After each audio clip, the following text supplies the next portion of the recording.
Extrait de Trois Empires, Éveil, par Aurora Claire. La route royale pour le château d'Orton avait toujours été fréquentée. Mais en ce jour d'automne, alors que les fêtes des moissons s'annonçaient, il était devenu particulièrement difficile de s'y frayer un chemin.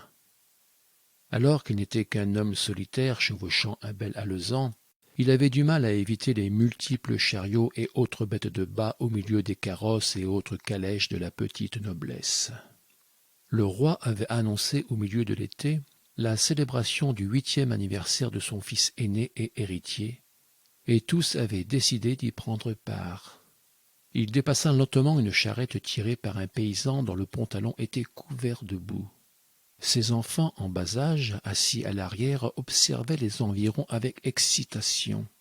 Ils n'avaient jamais dû aller au-delà des terres que leur père cultivait. Leur voyage les émerveillait. Il passa devant d'autres alcans, chevauchant lentement dans la boue qui s'était peu à peu amassée sur la route.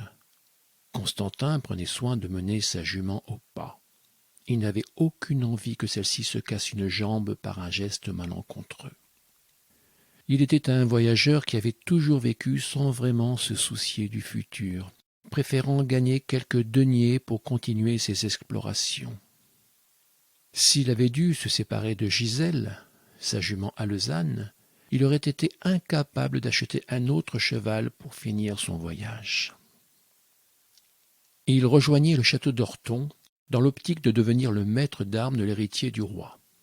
Un poste de prestige convoité par tout homme ayant un quelconque talent d'épéiste. Il avait reçu une lettre quelques mois plus tôt lui annonçant que le roi d'Alcatran, Alfred Jean Onagor, voulait le rencontrer afin qu'il devienne le maître d'armes de son fils. Une offre comme celle-ci, personne ne pouvait se permettre de la refuser, même un aventurier comme lui. Ses parents et ses frères n'avaient jamais compris son besoin de partir, de quitter le royaume pour parcourir les flots. Il avait à peine 15 ans quand il avait rassemblé un petit paquetage et il était parti pour le port Blé, le principal port d'Alcatran. Il avait payé sa place à bord du premier bateau en partance pour les îles lointaines et il s'était retrouvé, 4 jours plus tard, sur la côte des îles Fleuries. Un sourire s'inscrivit sur ses lèvres alors que ses souvenirs lui revenaient. Le dépaysement avait été brutal pour un jeune garçon de 15 ans. Il y avait passé 2 ans avant de repartir vers une terre bien moins accueillante et enchanteresse que les paysages verdoyants et colorés de ces îles. Les îles de sel étaient faites de rochers coupants et de falaises calcaires, balayées par les vents. Les habitants étaient bien plus rudes et beaucoup moins accueillants que ceux des îles Fleuries. Étrangement, c'est pourtant ces îles qui lui avaient tout appris. Il avait rencontré par inadvertance un maître d'armes bourru qui lui avait enseigné pendant 3 longues et harassantes années la technique de la fleur de sel. Constantin aurait été bien incapable d'expliquer pourquoi ce maître l'avait choisi comme élève.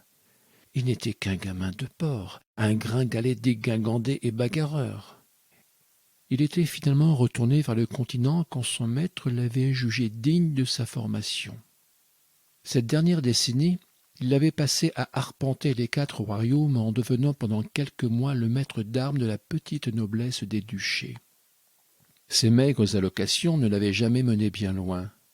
Elles lui suffisaient pour entreprendre un nouveau voyage quand il le décidait. Pourtant, à 30 ans maintenant, ses envies avaient bien changé.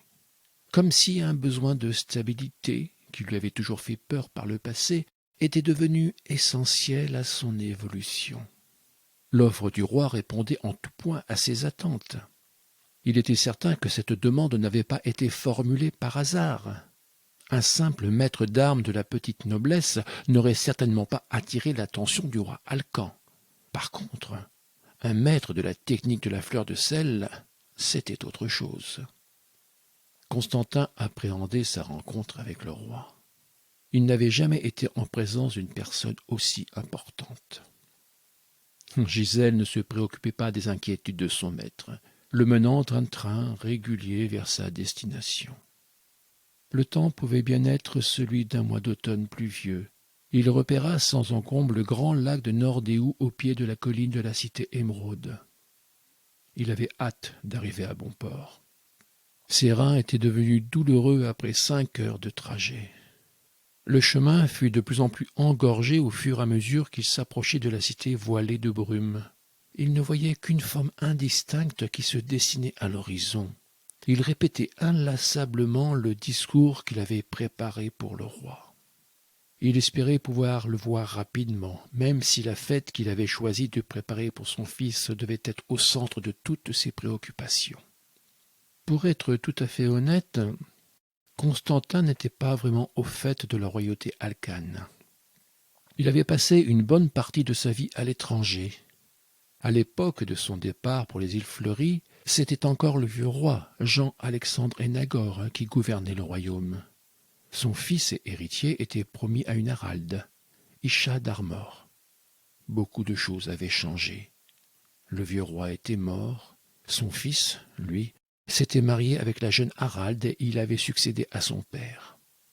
Le couple royal avait eu 4 fils, les princes Alfred, Bastien, Mandric et Johanne, ainsi qu'une fille Isha nommée en l'honneur de sa mère. Constantin sortit bientôt de ses pensées pour apercevoir devant lui la route pavée remontant vers la cité émeraude. Il leva les yeux vers les hauts murs de pierre blanche qui suivaient l'inclinaison de la colline et enjambaient la petite rivière qui coulait à flanc de la cité. Derrière les murs de nacre, Constantin devinait le maillage étroit des rues et ruelles remontant en pente douce vers le second mur d'enceinte. C'était là que se nichait le château d'Orton, surmonté des étendards vert émeraude à la tête de sanglier d'or, le blason de la famille Hénagor.